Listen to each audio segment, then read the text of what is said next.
My guest today is Professor Richard Wolff. We've been talking about canceling student debt, the Hip Hop Caucus, as you just saw right before the break. Or if you're watching on YouTube, go check it out. The Hip Hop Caucus gathered to encourage the Biden administration to cancel student debt. We're going to be talking with Professor Wolff. Hi, there you are. Hi, Professor Wolff. Hi, Thanks glad for to be joining me here. today. Glad to be here, Juliana. It's such an interesting conversation. I remember you surprised me in conversation once before with your opinion about canceling student debt. I believe it was a measure you didn't necessarily support because of its societal implications. Can you talk about your thoughts about the movement to cancel student debt? Sure. On the one hand, of course, I think the best way to put this is to say, to pick up on something you said a few minutes ago. Education is something a society does because it is a benefit to its people, and it allows those people to be a lot more contributory to the society they live in for the rest of their lives. That's why we have everything from kindergarten through high school and on up to what we call higher education. We are taking care of ourselves, and we ought to understand it as an investment in ourselves. And therefore, we should do everything in our power to enable every young person who wants to go to college, to enjoy an education, to be able to give back to society because of that education. We should make it maximally easier to do that. Instead, in our strange country, we keep making it harder. We allow colleges and universities to be run like businesses, where the education is put secondary to making money. I mean, it's an absurd misunderstanding of what education is about. But I'll put that aside. We then take an even worse step. We put the price of that education out of reach of the vast majority of people so that they're put into this absurd situation, choosing between getting an education they want, getting an education the society needs them to have, so we all get the benefit of educated people all around us. Instead of making it easier, they choose between that, which they want, and loading up on a level of debt which they may never be able to repay, and which hangs as one of those swords of Damocles right over their head for years and years and years. Let me drive it home another way. Germany, the most important economy in Europe, and 6 other European countries, for the reasons I just outlined, have declared, and it's been true for years now, no tuition, no school fees. You can get a BA degree, you can get a PhD, you can get whatever your education draws you to learn, and you don't have to pay a nickel. You have to take care of your room and board, which you would have had to do anyway. But they're not going to put an obstacle in your way, let alone price it so high that you have to go into debt. So my first reaction is we shouldn't be having this conversation. This is an outrage that Americans should never have allowed, and that the students should have taken the lead in saying, oh, no, either you lower the price so we can afford it, or get rid of it altogether like other countries are doing. By the way, when you ask the Germans, why do you do it? The Germans look at you and they smile and they say, one of the reasons we're the biggest and most important economy in Europe is because we do that. And we build our education up from the bottom, and we educate our people. That's really interesting. It's really interesting because it seems like, under capitalism, there is this idea of just don't other forces in the capitalist system see that they themselves need educated workers in order to say, build that new luxury apartment, high rise, design it. They need architects, etc. It seems like, we're on this path of like wealthy people and uneducated folks, people who can't afford an education and who are going to be trapped in sort of the unskilled jobs forever. it does seem to go against our best interests, even as a capitalist society, to not be at least supporting some people in getting their educations. Well, your question is right on, but I'm afraid I'm going to get you a little down if I give you the answer. It used to be exactly what you say. That's why we have a public education system. In the 19th century, there were big fights in this country with many businesses against, they didn't want to be taxed to run a public school system. I mean, from kindergarten right on up through the 12th grade, they didn't want it. That had to be fought for by the working class who wanted an education. But you're right. There were always some capitalists who supported it because they understood they needed workers who could read and who could write and who could do arithmetic because they could be more productive that way.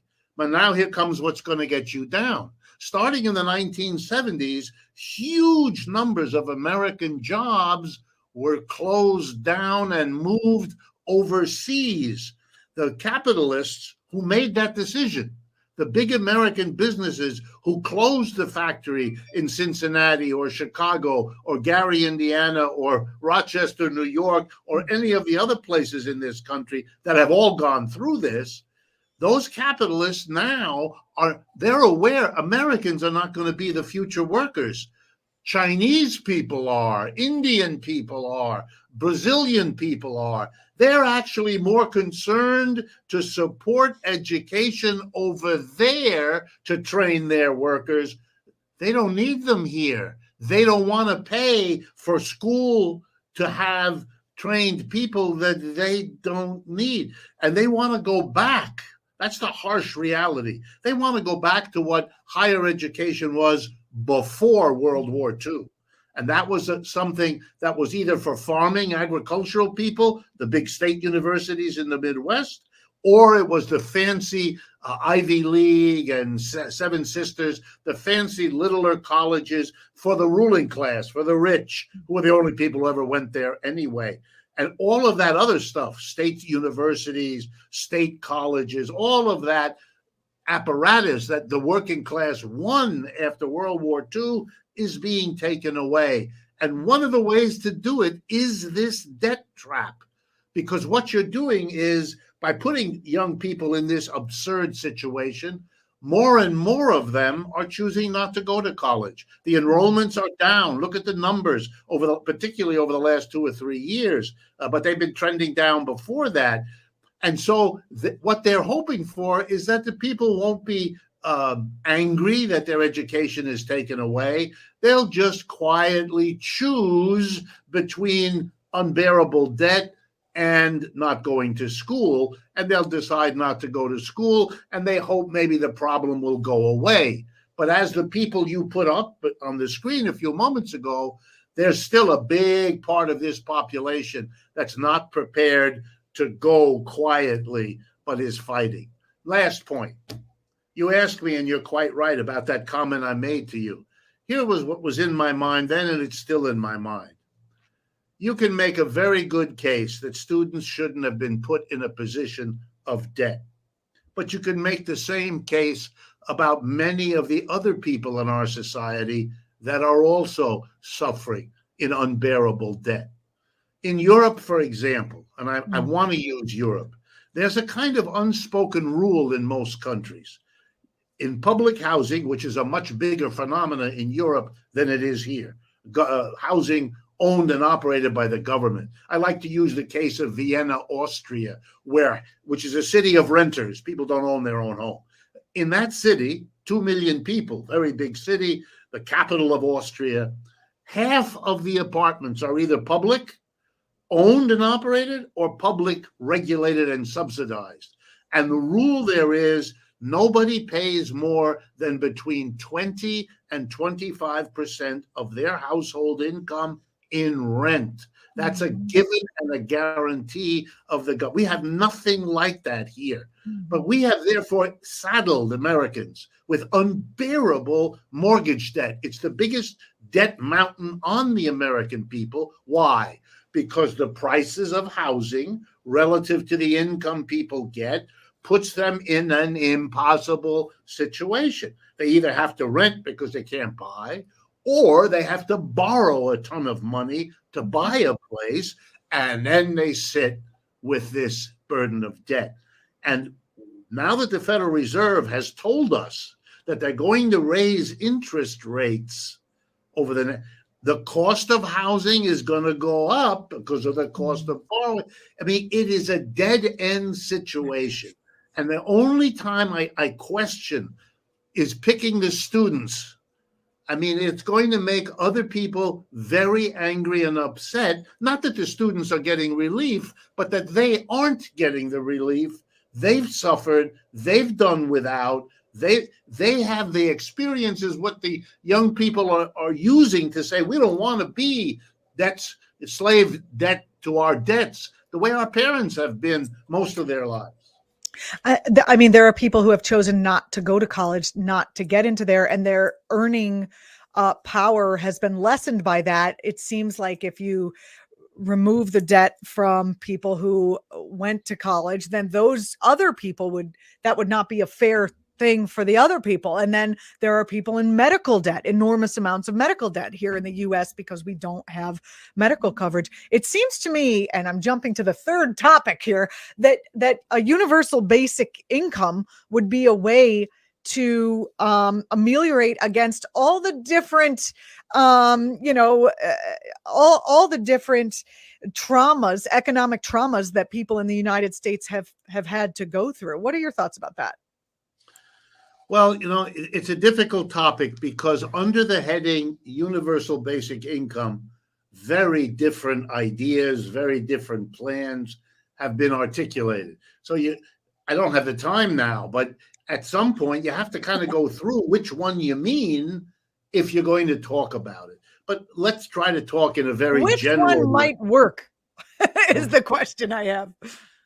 I think the one that might work is the one that we can be really honest about. And that is either you're going to have a society ripped apart by absurd distances between rich and poor, which make the poor angry, bitter, envious for perfectly good reasons. They're excluded. They can't participate in half of what goes on because they don't have the money. And that puts the wealthy who think that they're on top of the world, scared to death that they may be assaulted when they go down the street, that they can't be trusting that someone isn't grabbing something from them because they're visibly wealthy. I mean, it's no good even for the rich, but they, of course, don't know it. They don't want to think about it. So we keep going down this road. The universal basic income that I would support is one that says, okay, we're going to stop allowing the society to have that. It's like, let me give you an example from history. In the 19th century in this country, it was normal practice for capitalists to employ children as young as 5 and 6 years of age. It was normal. It was all over the place. Those children were therefore denied much of an education. They were taken away from their own childhood. They were subject to physical, emotional, and sexual abuse on a massive scale. And when there were people who said they didn't want their children to be suffering in this way, when they began to oppose it, here was the argument made against them. Well, you shouldn't do that because this is good for poor people. You see, in a poor family, not only can mother and father go out and earn income, but we're hiring the children too, and that adds to their income. We're performing an anti-poverty program. I mean, it makes you groan. Yes. But that's really what we have today. We are finding reasons to justify unspeakable poverty. I mean, half the people in this country literally live from paycheck to paycheck. Okay, so here's what I would support. A principled commitment, we're not going to allow that. Just like we did with child labor. At a certain point, the American people won. You can't employ anyone, it varies, but roughly 16 years of age or under. That's it. You can't do it. It's out. We don't want to hear about it. Don't tell us about poor people. This is an outrage against us as a people. We won't have it. The businesses said, oh, it'll destroy our business. We can't compete. I mean, the rest of the world will take our business because we can't pay these children, the pittance that they were paying. All of these, we hear all the same stuff today. Can't raise the minimum wage. Oh, it'll destroy it. No, it won't. It will change the way this country works. I would support that. We should all have an income that's between this and that. There can be differences. You can acknowledge some people have a more difficult job. Some people have to go to school longer, whatever it is. But there's no reason. We have more than enough wealth. But it's true, we couldn't have Jeffrey Bezos. We couldn't have Elon Musk. We don't need them. There are plenty of people doing wonderful inventions of interesting things who don't require billions and billions of dollars. Never did. I tell people about the Nobel Prize, which is about the biggest thing an economist like me as a professor could ever hope to get. You know what it is? About $1 million.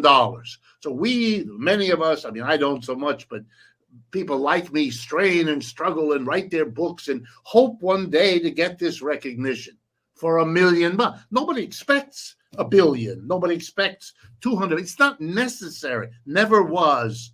And I think if we had a basic income that was part of a reconstruction of what we mean when we distribute the wealth that, after all, we help all of us to produce, I think you'd get massive support for it, and it would be something that is a right you have as a human being to not be in poverty, the same way you have a right to go to the park that your community maintains on a Saturday afternoon with your friends and a blanket and have some beer and enjoy the countryside.